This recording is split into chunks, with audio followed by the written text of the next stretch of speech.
Welcome to The Explainer. Today, we're going to break down one of the most stressful and frankly expensive challenges any homeowner can face, a failing heating or cooling system. I mean, it's a scenario we all dread, right? That moment of just pure panic when your home's comfort system completely gives out. You know what I'm talking about. That sudden, awful silence. Or maybe even worse, that little puff of strange-smelling air. You just know it means trouble. So you gotta wonder, why do they always seem to fail at the absolute worst time? Well, it turns out it's not just bad luck. Your system is fighting these hidden battles every single day, and it gets pushed to its absolute limit, right when you need it most. Okay, let's really get into this. All right, first up, let's set the scene for this crisis.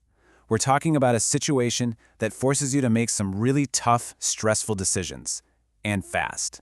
So when your system goes down, it's not just that you're uncomfortable, right? You're suddenly facing this huge, totally unplanned decision, under a ton of pressure. Do you sink a bunch of money into a quick fix, or do you bite the bullet and face the much bigger cost of a full replacement? Yeah, there are no easy answers when your house feels like an oven or an icebox. Okay, so what's really interesting here is getting a handle on all the forces at play. To do that, we're going to zero in on one coastal city, Everett, Massachusetts, because it's a perfect example of the universal threats your system is up against, really, no matter where you live. You have to think of your HVAC unit as being in a constant war with the elements. Seriously. So in a place like Everett, you've got salt in the humid air, and that basically acts like a catalyst. It dramatically speeds up the rusting of all those metal parts, like the really delicate fins on your condenser coils. Then you've got the constant freeze-thaw cycles. Those are just as bad. Any moisture that gets trapped inside expands when it turns to ice, and that creates these tiny little microcracks in vital lines. And then, think about after a storm. A power surge can just zap, send a jolt through your home's wiring, frying the sensitive circuit boards that are basically the brains of any modern system. It's this relentless assault day after day that just weakens the whole thing. And it's not just the outside world. This really shows how the age of your own home can be a huge factor. A lot of homes built before central air was a standard thing, well, they have ductwork, the circulatory system for your HVAC, that's just too small. It's literally like trying to breathe through a straw.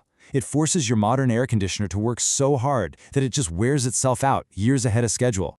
So there you are, your system's broken. You're facing the biggest question of all. How do you make that call? Do you fix it, or is it time to scrap it? Well, there's actually a simple but really powerful rule of thumb that the pros use. It's all about making the decision less emotional and more, financial. It's called the $5,000 rule, and it's specifically designed to stop you from throwing good money after bad. Okay, let's walk through how it works. Let's say your furnace is 15 years old and a technician quotes you $400 for a repair.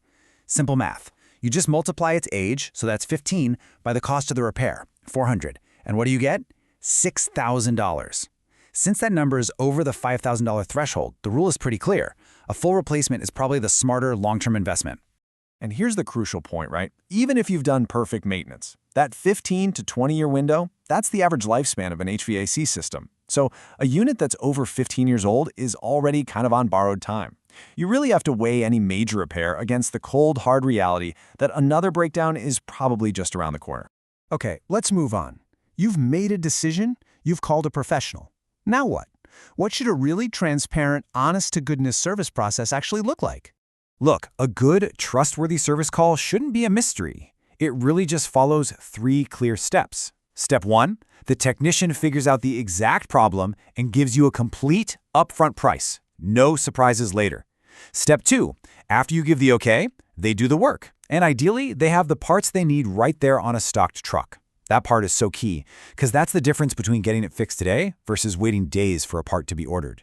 And finally, step 3, they test the whole system and give you a written warranty. The whole process is designed to put you, the homeowner, in complete control. So remember, you should expect, and honestly, you should demand clarity.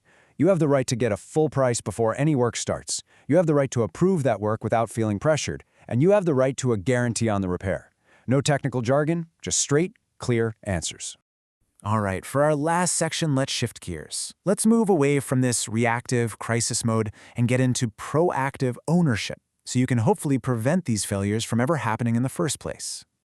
Honestly, an annual tune-up is your single best defense. And we're not just talking about changing a filter here. This is a full, comprehensive checkup.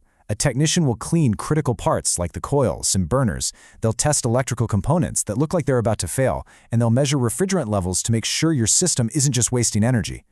Just this one visit a year can extend the life of your equipment by years. And it's not just about the maintenance either. When it is finally time to replace your system, understanding your local energy codes is so important. A lot of areas, Massachusetts is a good example, require new systems to meet much higher efficiency standards than just the federal minimum. What this does is it ensures that any new equipment you buy is going to save you some serious money on your energy bills for years to come. So, back to our question. Is your HVAC system secretly working against you? It can really feel that way when it fails. But the truth, it's a little more complex.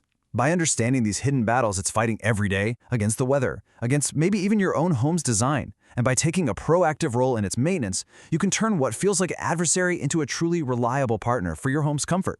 Thanks for watching.